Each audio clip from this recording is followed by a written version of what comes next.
Thank you for joining us today for Cape Chronicle. I'm Audra Kane. Our show today spans a variety of topics: the August eclipse, the downtown development plans, and how you can help others through suicide awareness. First, we'll chat with Dr. Michael Rogers, a professor with Southeast Missouri State, on the coming eclipse and the Citizen Kate project. The City of Cape Girardeau Director of Development Services, Alex McElroy, is on hand to go over the drafting of a downtown area plan with public input and more. Plus, we will talk with Amber Hinkle of the American Foundation for Suicide Prevention and the Cape Out of the Darkness event. That's all ahead on Cape Chronicle.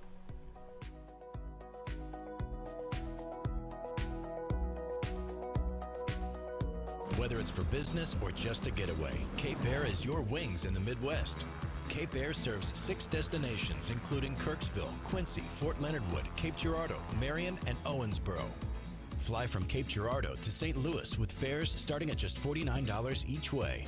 With easy connections through Lambert St. Louis International Airport, Cape Air connects you to the Midwest and the world. Book today at capeair.com or call 800-CAPE-AIR and enjoy the ride.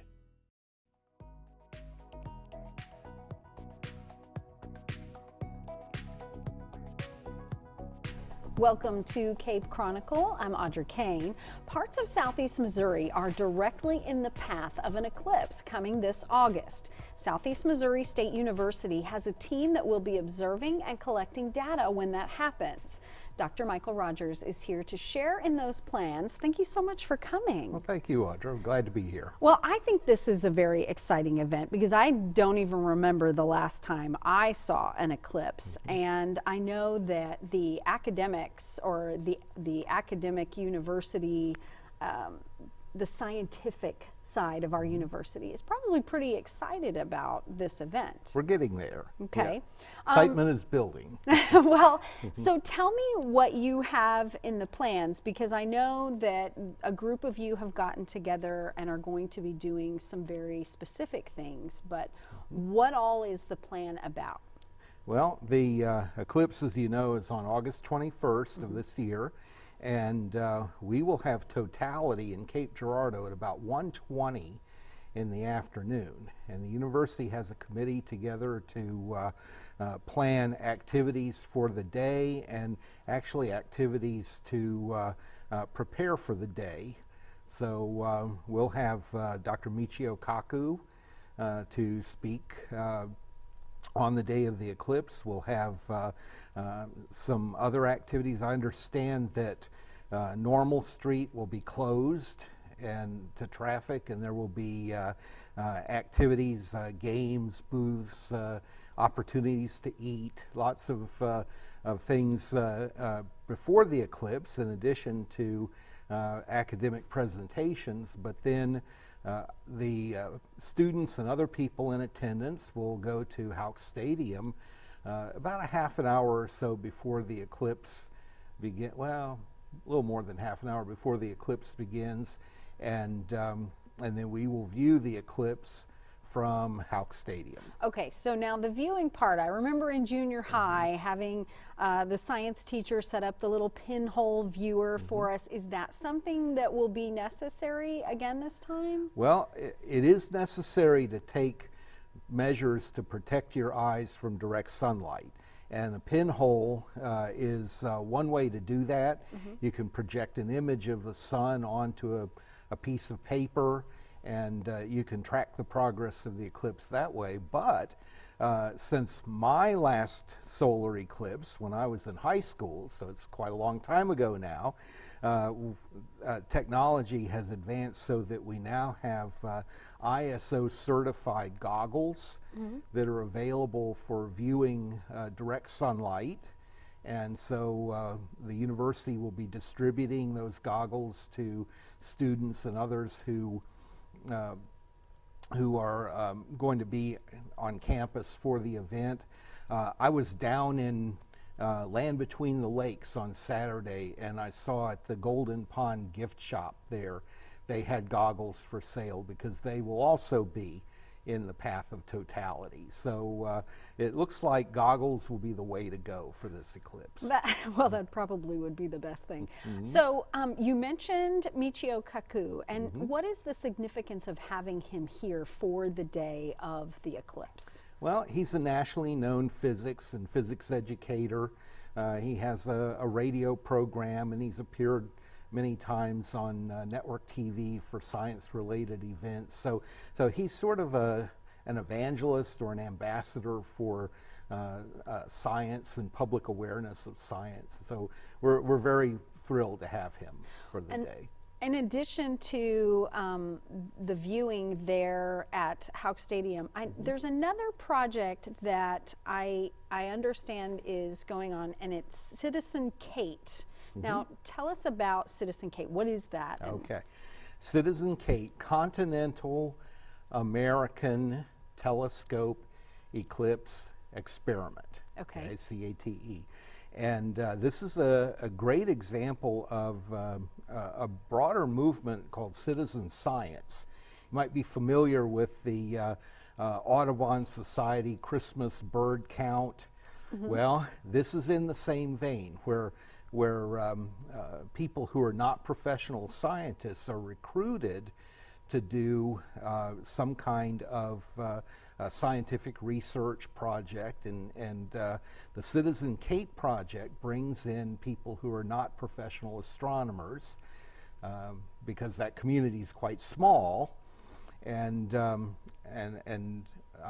across the country, from Oregon to South Carolina, there will be 60 or so telescope stations set up to take high-definition video of the totality in particular region. So we have one of the 60 Citizen Kate locations, and we will be at the Perryville Airport.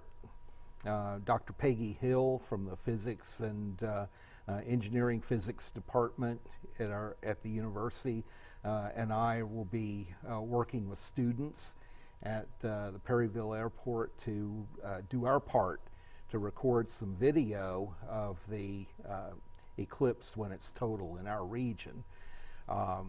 The idea behind the Citizen Kate project is that there's a gap in scientists' knowledge of the solar corona. Telescopes and satellites can study most of the solar corona, but there's a gap of about half the radius of the sun that neither the telescopes nor the spacecraft have been able to measure. And so the best time to measure that gap is during a solar eclipse. And hopefully we will get a 90-minute movie made up of clips of totality from all 60 of these stations that astronomers can study to do some never before done research on the solar atmosphere in that gap region. Now, you mentioned the research. How can that help us? How can that research help as far as the scientific community goes? Well, understanding solar processes certainly is very important to us, because without the sun, there is not very good prospects for life on Earth. And so the more we understand about the sun, the better we are able to deal with changes in the solar spectrum, and changes in the way that sunlight, the intensity of the sunlight that falls upon the Earth, that all of those things could and should be studied ultimately for the purpose of improving our lives and, if you will, the relationship that we have with the sun. So I in the pre-interview information, I was communicating with someone, and I said I wasn't going to be able to avoid the zombie apocalypse joke, because I'm quite certain that a lot of people, you know, they make these jokes because it's a popular myth in America. But I know that you all are not concerned at all about that. But but having the proper eyewear and protecting people that are going to be out at Hauk in August is probably pretty high on your list of priorities. Yeah, we want to make sure that people do witness this once-in-a-lifetime experience. I believe that there are very few other human experiences that are so available, ubiquitous experiences, Right. Experiences that are available to people regardless of their culture, their socioeconomic status, any of the things that tend to divide us into categories. So here, all you need is really a safe way to observe and then to look up at the sky in the zone of totality on the day. Hopefully the weather will be clear. Oh, let's hope. Yeah, let's hope. Yeah. But we have pretty good probability of that in our region. So this is something that everybody can enjoy and experience and reflect upon for a lifetime. Well, you've given us a lot to think about, that's for sure. So looking forward to experiencing that with all the rest of the world as we see it in August. Well, Dr. Rogers, thank you so much for coming in. It's been a joy to chat with you. Looking forward to the event. We've been talking with Southeast Professor Dr. Mike Rogers. And on the way next, it's Alex McElroy, Cape Girardeau Director of Development Services, to explain the downtown plan and how you've had input. Stay tuned for more of Cape Chronicle.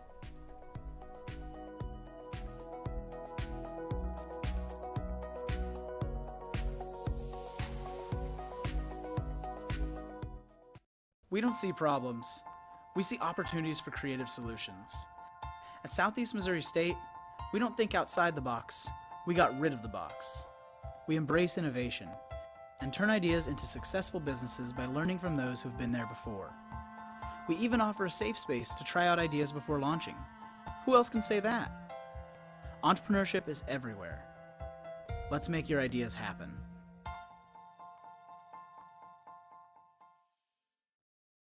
The following is a public service announcement test to determine if you need a fishing license and boat registration before you head out on the water. Let us begin. Are you your own boat? Is this your idea of fishing with friends? Do you want this in your favorite lake? It. Regardless how you answered, you need to be licensed and registered. Do your part at takemefishing.org. I just walked by and I said, "What's happening, guys?" And they told me they were making music. It's the way you walk, it's the way you talk.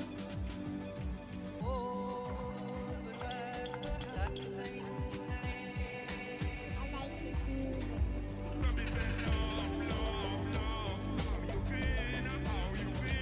They said I could play, so any chance to play at all. You know, that's my life. I love music. Yeah, that's how we do it.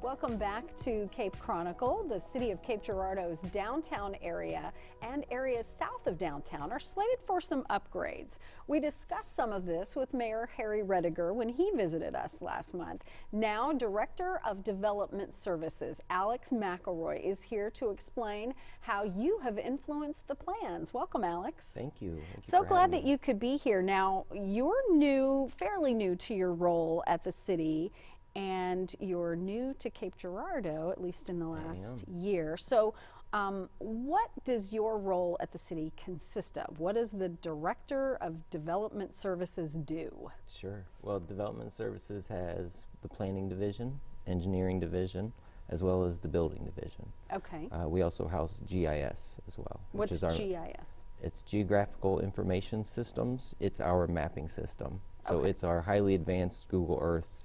We get to input all of our city infrastructure into it so we can inventory where our capital assets are. Capital assets, meaning everything that the city owns. Sewer pipes, roads, everything. Okay. Playground equipments. And so you've been here about a year, your family settling in? We are. We moved here in December of 2015, so we've been here just a little over a year now. My wife is a 5th grade teacher in Jackson, Oh, awesome. so we're really settled into the community. And you have 3 children, I have 3 children, 9-year-old, a 3-year-old, and a 2-month-old daughter. Oh my goodness. So 2 boys and a daughter. Oh, that is very exciting. You have a very busy household. We do. We have 2 very large dogs too. Oh. So we have it's a very, very busy household. That's a whole lot to clean up after. Well, so you're settling in good. What have you found?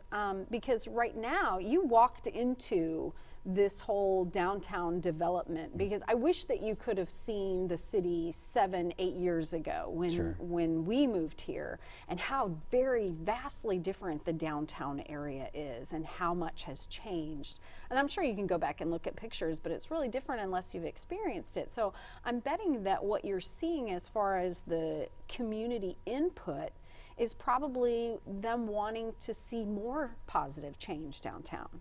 Yes, and that's been a major impetus of this plan. Our downtown strategic plan is building off of the 2009 downtown strategic plan, which we saw a lot of advancements because of that plan. We established TIF districts in the downtown, and we're seeing some benefits right now with the Marquette Tech District and the H&H building receiving a new hotel in it. Right. So very exciting times for downtown. Right. And Not just the fact that it looks so much nicer, but all of the businesses that are coming in and developing the area. So the community input that came from the open sessions about the downtown development, what all did you see? What did you all see as far as what the community was interested in seeing happen? Sure. Well, we've held 2 public open houses. The first one, we highlighted some focus areas and asked people what they would like to see that area look like 10, 15, 20 years down the road. And we got initial feedback. Our second public meeting, we put some sketches to those ideas that we heard. So some of the ideas were more additional parking in the downtown area. People wanted to see more residential development. They want to start to be able to live downtown. So we showed some of those developments and what those would look like. And then some riverfront developments. We have a beautiful scenic river. They want to be able to capitalize on that. So. Right. I remember when the casino came in and they put in the balcony restaurant, and everyone really enjoyed being able to take in the view downtown, because of the wall there's so much that you don't get to see. Sure. So then there's also, and we talked about this when Mayor Rediger was here last month, the neighborhood development plan, because it's been approved. And I know that it affects the south end of Cape, so has that moved forward as far as planning goes? Are you referring to NDI, the Neighborhood Development Initiative? Yes. Yes. That was started in June of 2015, so it took traction before I came here. It was a product of my predecessor, the Deputy City Manager, and our Planning Director, Ryan Shrimplin. And Ryan has really been the champion of that program. When that started, we had our Red Star District really take interest in it. And they've been kind of the model that we've been using to help show other areas of town what is possible. Really just empowering neighborhoods to take ownership of issues that they have. Well, and we've only got a little bit of time left, but what in the near future, as far as those neighborhood developments go, is there a specific area that's next? We're looking at developing one for the south, for the southern portion of the city. We're going to hold an initial meeting in March just to gauge the interest and kind of educate people of what that process looks like. So that meeting in March is important for people in that south area of town to attend. It is. If they have interest, it'd be very important for them to attend. Okay, great. Well, thank you so much. It's so nice to meet you. Glad that you joined us here in Cape. We've been talking again with Cape Girardeau Director of Development Services, Alex McElroy. On the way, we'll talk with Amber Hinkle of the American Foundation for Suicide Prevention. That's next on Cape Chronicle.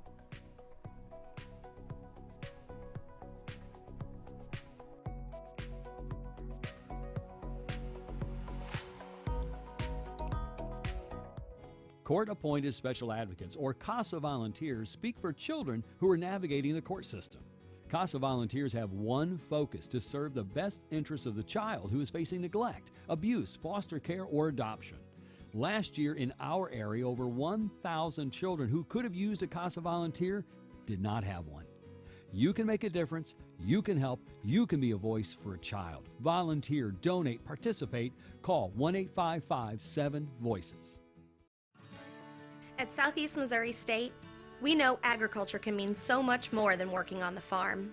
It means research and lab work that lead to profitability and sustainability. It means creating new jobs, jobs that other people haven't even thought of yet. It means the spirit of entrepreneurship and the desire to make your own way. You want to do something groundbreaking beyond plowing fields. So let's get started.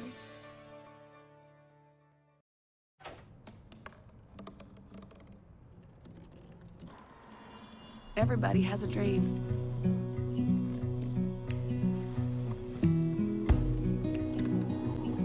Mine was to see the ocean. And with a little help, I made it.